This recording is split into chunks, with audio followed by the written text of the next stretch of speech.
Hola, esta mañana mi amigo Sergio Martínez, que es el director para la región ibérica de Sonic World, ha publicado un artículo que me ha parecido tan interesante que te lo quiero traer aquí, y te quiero traer aquí sobre todo una reflexión que se desprende del artículo. El artículo, eh, con un título estupendo, habla del fin de la línea Maginot, un tema de la Primera Guerra Mundial que está muy bien explicado en el artículo de Sergio. Y en realidad lo conecta con el tema de la ciberseguridad y habla de que, de alguna manera, el paradigma de la ciberseguridad que se ha quedado antiguo, el planteamiento muy de Bastión, está evolucionando hacia un planteamiento, un paradigma absolutamente diferente, que él identifica como el paradigma del aeropuerto. En el paradigma del bastión, la ciberseguridad de alguna manera está intentando proteger una localización, y esto tiene que ver con, bueno, pues con ese momento ya pasado en el cual la informática que debíamos de proteger, digamos el trabajo y los procesos y la gestión de datos y la generación de datos ocurrían pues en una localización, en un edificio, en una oficina, con lo cual el planteamiento era de ciberseguridad perimetral, con firewall.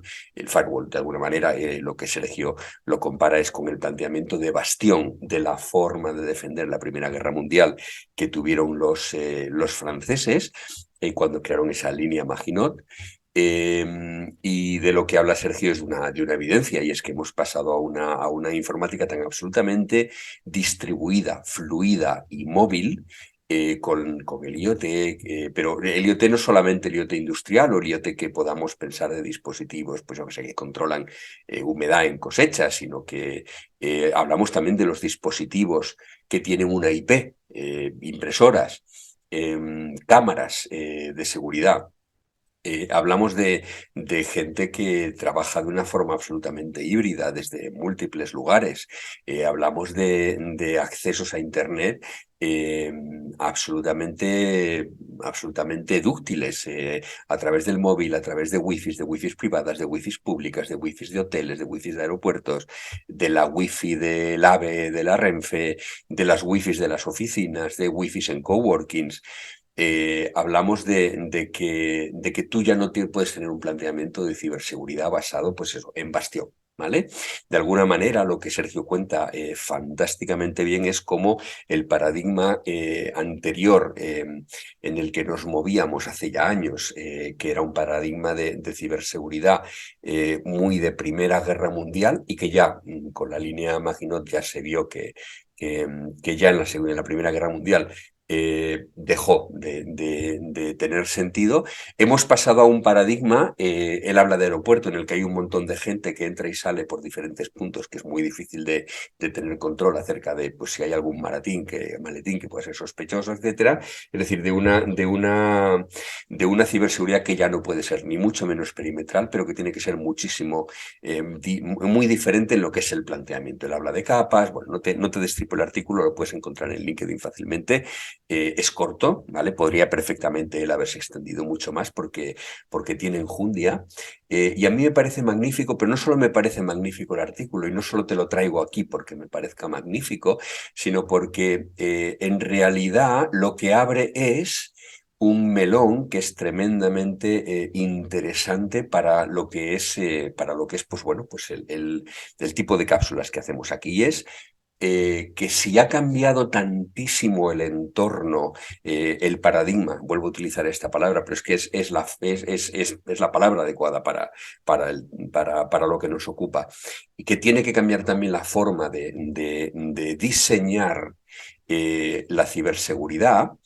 Eso cambia radicalmente también la forma de vender esa ciberseguridad, ¿vale?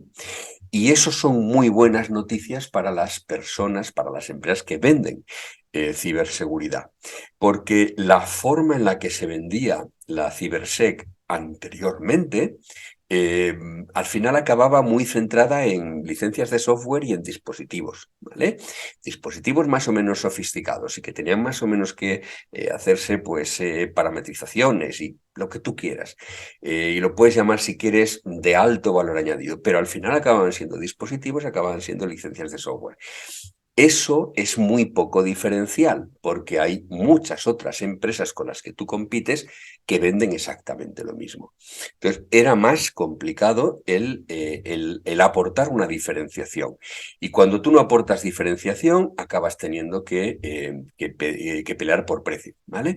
La ciberseguridad, como estaba conceptuada, era un segmento de negocio que tenía una presión decreciente en los precios. Por tanto, los márgenes eran decrecientes, por tanto, la rentabilidad era decreciente.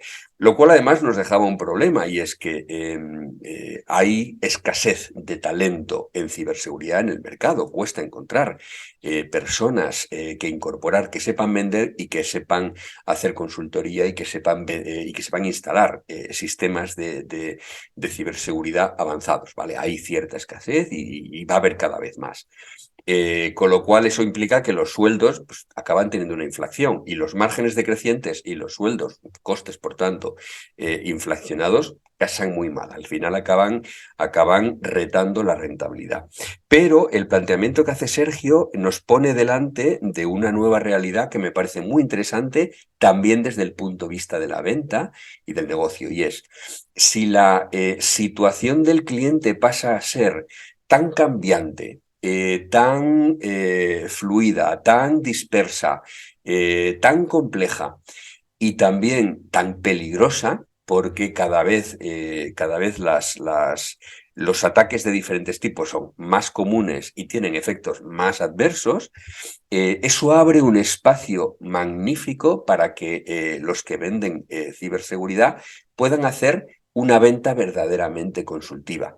No una venta consultiva aplicada a vender licencias de software y dispositivos, porque eso, ya digo, acaba siendo muy indiferenciado y por tanto acaba siendo muy poco rentable y crecientemente poco rentable, pero pasa a abrir espacio para poder hacer un estudio verdaderamente consultivo acerca de cuáles son las necesidades del cliente en función de su situación, de la evolución de su situación, y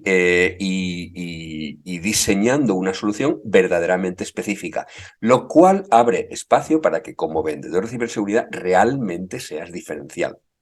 Pero es que además, como esa situación es de todo menos estática, una vez tú consultivamente le has diseñado al cliente, cobrándole esa consultoría o no, pero le has diseñado un sistema que verdaderamente es adecuado, pero además es diferencial, ¿vale? Luego eso no es estático, eso no va a ser estático ni mucho menos. Es una semana después, puede tener necesidades diferentes, haber cambiado. Por tanto, te abre también además la puerta a todo lo que son los servicios de MSP, de Managed Services Provider, o de MSSP, ¿vale?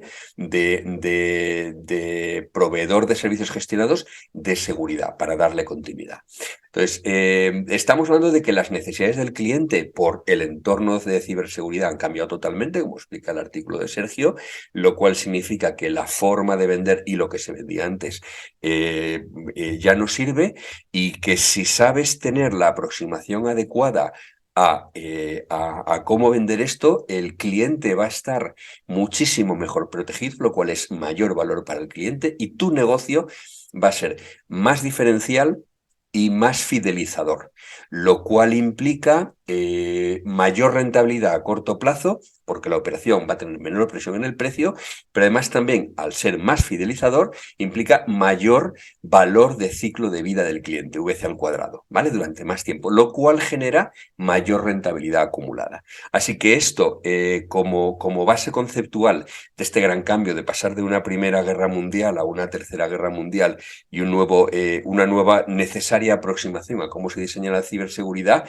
implica un cambio en la forma de vender, pero eso son buenas noticias para los que vendemos ciberseguridad, y por eso el artículo de Sergio he querido traerlo aquí, porque me parece que da pie a una reflexión estupenda acerca de tú cómo estás vendiendo la ciberseguridad. ¿La estás vendiendo en forma Primera Guerra Mundial o ya has entrado en forma Tercera Guerra Mundial. No lo que estás vendiendo en sí, ¿de acuerdo? No la tecnología que estás vendiendo en sí, porque la tecnología que estás vendiendo en sí es una consecuencia, sino la forma en la que te aproximas a cómo desarrollas ese negocio, a cómo vendes, cómo encuentras los clientes, cómo les aportas valor, ¿vale?